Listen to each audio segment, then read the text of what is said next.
اب مہمانوں میں سوالات کا سلسلہ ہوگا، مگر پہلے میرا سوال پروفیسر خورشید صاحب سے. آپ نے کہا کہ 18ویں ترمیم سے اب اوریجنل آئین کی طرف ہم جا رہے ہیں بظاہر، اور یہی ہم سنتے آ رہے ہیں وزیر اعظم سے بھی. 1973 کا جو آئین تھا اس کے تحت ایک پارلیمانی حکومت تھی، وزیر اعظم ذوالفقار علی بھٹو تھے، اور وہ واحد وزیر اعظم جنہوں نے شاید 5 سال کی مدت بھی پوری کی ان تمام اختیارات کے ساتھ. اس کے باوجود بھی وہ جو نظام تھا اور سسٹم آپ کی جماعت کو خاص کر اس وقت پسند نہیں آیا، اس کے خلاف کافی احتجاج ہوا اور اس کی بساط لپیٹ دی گئی، اور آپ کی پارٹیز نے اس وقت جنرل ضیاء الحق کا ساتھ دیا. کیا اب دوبارہ بھی کوئی ایسی صورتحال ہو سکتی ہے؟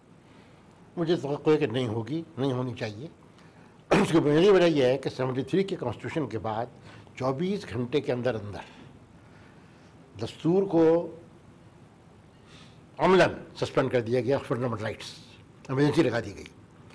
جو 7 ترامیم اس زمانے میں آئی ہیں ان میں سے ایک کو چھوڑ کر کے جو متفق علیہ تھی، 4 کا تعلق عدلیہ کے پر کاٹنے سے تھا اور ایک کا تعلق ریفرنڈم کے ذریعے سے بائی پاس کرنا تھا الیکشن کو اور پارلیمنٹ کو. بہرحال وہ پھر جو آئینی طریقے سے ہوا جو کچھ بھی ہوا نہیں، ہماری نگاہ میں آئین کا وائلیشن ہوا اور اسی بنا پر بحث جماعت اسلامی نہیں پوری قوم اٹھ کھڑی ہوئی.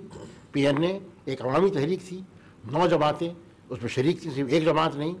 اور پی این اے نے اصولی طور پر چیلنج کیا اس نظام کو. یہ ایک بدقسمتی ہے کہ آخری وقت تک جو معاہدہ ہو رہا تھا اور جس کے بارے میں اب ڈاکومنٹڈ موجود ہے کہ بھٹو صاحب اگر اس دن اس معاہدے کو جس پر کہ سارا کام ہو چکا مان لیتے تاریخ کا فوج نہیں آ سکتی تھی. تاریخ کیسے ہے؟ کیا یہ محض اتفاق ہے کہ 8ویں ترمیم کو بھی آپ نے سپورٹ کیا، 17ویں ترمیم کو بھی آپ نے سپورٹ کیا، اور اب 18ویں ترمیم کو بھی آپ سپورٹ کیا؟ دیکھیے، یہ سمپلسٹک بات ہے.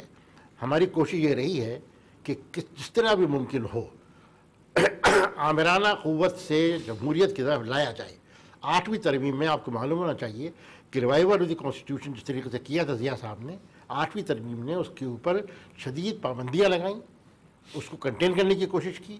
حتیٰ کہ 52(8) بھی جس کا بہت رونا ہے اس میں یہ بات ڈالی کہ کوئی جسٹس شیبل اور اس کے بعد خواہ جنرل صاحب والا معاملہ ہو یا نواز شریف والا ہو، کورٹس نے ڈیزولوشن کو غلط قرار دیا. بہرحال آئندہ آپ یہ عزم کا اظہار کرتے ہیں کہ آپ سیاستدانوں میں سے کوئی بھی کسی جرنیل کو سپورٹ نہیں کرے گا. وسیم سجاد صاحب؟ بلا شبہ ہم اس کا اظہار کرتے ہیں. آپ یہ ایک اسیوم کر رہے ہیں کہ ہم نے کسی غیر آئینی نظام کو سپورٹ کیا. میں نے پہلے بھی آپ سے عرض کی کہ P M L Q election کے ذریعے آئی تھی. میں سینیٹر منتخب ہوا تھا الیکشن کے ذریعے. کبھی ہم نے بغیر الیکٹ ہوئے کسی کو جا کے یہ نہیں کہا کہ ایل ایف او کے تحت ہوئے تھے نا سب الیکشن وغیرہ سب. بعد میں 17ویں ترمیم تو بعد میں آئی. اس وقت جو الیکشن ہوا تھا عوام نے ووٹ دیے تھے، ہم اکثریتی جماعت کے طور پہ آئے تھے. میری الیکشن ہوئی تھی فیڈرل پارلیمنٹ میں. بہرحال یہ کہ آئندہ آپ کسی جرنیل کو اگر ہم نے پہلے بھی نہیں کیا کسی غیر آئینی نظام کو، اب بھی نہیں کریں گے. ہم الیکشن کے ذریعے آئے ہیں، جمہوریت کو سپورٹ کریں. اب جو سپریم کورٹ نے کہہ دیا ہے کہ 3 نومبر کا ایکشن غیر آئینی تھا جس کو آپ کی جماعت بھی سپورٹ کرتی رہی ہے. ہماری جماعت کی پارلیمنٹ تھی، ہم نے تو نہیں سپورٹ کی 3 نومبر کو. 3 نومبر کی ویلیڈیشن نہیں کی گئی پارلیمنٹ سے. اچھا، یہ تو آپ کو بھی پتا ہے، آپ کو بھی. پروفیسر خورشید صاحب، ایک ریزولوشن غالباً پاس ہوا تھا اس زمانے کی پارلیمنٹ میں. ہم نے اس کو ریزسٹ کیا تھا. جی ہم نے اس کو ریزسٹ کیا تھا، ہم نے اس کی مخالفت کی تھی. 3 نومبر کے اقدام کو ہم نے ایک لمحے کے لیے بھی نصیر بھٹا صاحب آپ کے خیال میں بھی جرنیلوں سے ملنے میں کوئی؟ بالکل، کبھی بھی میں تو کہتا ہوں یہ یہاں پہ جرنیلوکریسی جو ہے اس کا now this is the end of that. اور اب پوری قوم جو ہے وہ ڈٹرمنڈ ہے. We are religiously committed with the constitution and not to call on the army chief. What do you mean? جرنیلوں سے ملاقاتیں نہیں ہوں گی. Absolutely wrong, because calling on is something different, but to support for a wrong thing. آپ نے میثاق جمہوریت میں شاید مختلف بات کی. ایک سوال اب مہمان کریں گے اپنے ساتھی مہمان سے، ہر مہمان. بھٹا صاحب آپ کس سے کیا سوال کریں گے؟ میں پروفیسر صاحب سے کروں گا سوال کہ چونکہ پروفیسر صاحب ممبر رہے ہیں اور حصہ رہے ہیں اس پارلیمنٹری کمیٹی کا، آئینی کمیٹی کا، کہ اس دوران اتنے نشیب و فراز آئے. تو میں یہ پوچھنا چاہوں گا پروفیسر صاحب سے کہ آپ نے اتنی جو امینڈمنٹس کی ہیں اس کے اندر کہیں پہ آپ کا ڈسینٹنگ نوٹ بھی آئے؟ جی ہاں، میرا ڈسینٹنگ نوٹ ہے، اور 1-2 نہیں بلکہ میں نے تقریباً 9 ایشوز کے اوپر اپنی اختلاف رائے کا اظہار کیا ہے.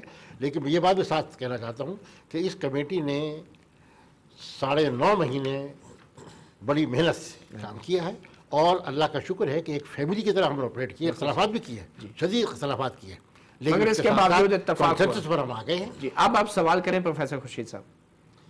میں وسیم بھائی سے پوچھنا چاہوں گا کہ یہ جو ایک انقلابی میسج ان ترمیم سے آ رہا ہے کہ قوت کا مرکز صوبوں کی طرف جائے گا، مرکز مضبوط رہے گا، جی جی، لیکن اس طرح نہیں جس طرح سینٹرلائز نظام میں تھا. اب اس کے تقاضے کیا ہیں؟ تقاضے یہ بات سامنے آنی چاہیے کہ کس طریقے سے اس پر عمل ہو سکے جی وسیم سجاد. اور ایک خوشگوار تبدیلی فوائد عوام کو پہنچے. یہ پروفیسر صاحب نے ایک بہت اہم سوال اٹھایا ہے جی.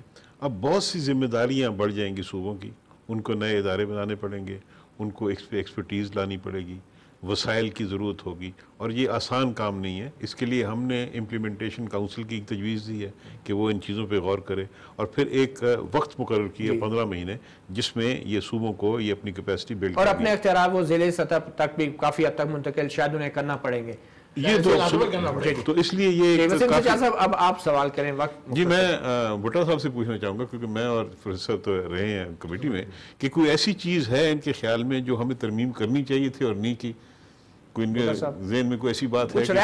میرا خیال یہ ہے کہ جو کنکرنٹ لسٹ ہے اس کو انڈیو چھیڑا گیا ہے، بلکہ اس کو اگر رہنے دیتے ایز اٹ از تو وہ زیادہ بہتر ہوتا. چونکہ جیسے ابھی آپ نے وہ مسئلہ اٹھایا کہ کچھ فیملی قوانین یا سی آر پی سی یا پی پی سی یا کوڈ آف سول پروسیجر جس کے اوپر دیکھیں پروونشل اسمبلیز جو ہیں وہ لیجسلیشن کرتی ہیں، پھر پارلیمنٹ بھی کرتی ہے، کوئی اوور لیپنگ ہوتی ہے تو پارلیمنٹ جو ہے وہ پریویل کرتی ہے. وقت کی کمی ہے. وسیم سجاد صاحب نے اچھا سوال اٹھایا، کچھ رہ تو نہیں گیا. ہماری دعا ہے کہ کم از کم آرٹیکل 6 میں کوئی ایسی چیز نہ رہ گئی ہو کہ ایک دفعہ پھر مداخلت ہو جائے اور ہم کہ یہ رہ گیا تھا اور وہ رہ گیا تھا. 17ویں ترمیم میں بھی یہی ہوا تھا کہ جماعت اسلامی سے کچھ رہ گیا تھا اس وقت آپ لوگوں نے جب ترمیم کی، جس کی وجہ سے مشرف صاحب نے یونیفارم میں الیکشن لڑا تھا اور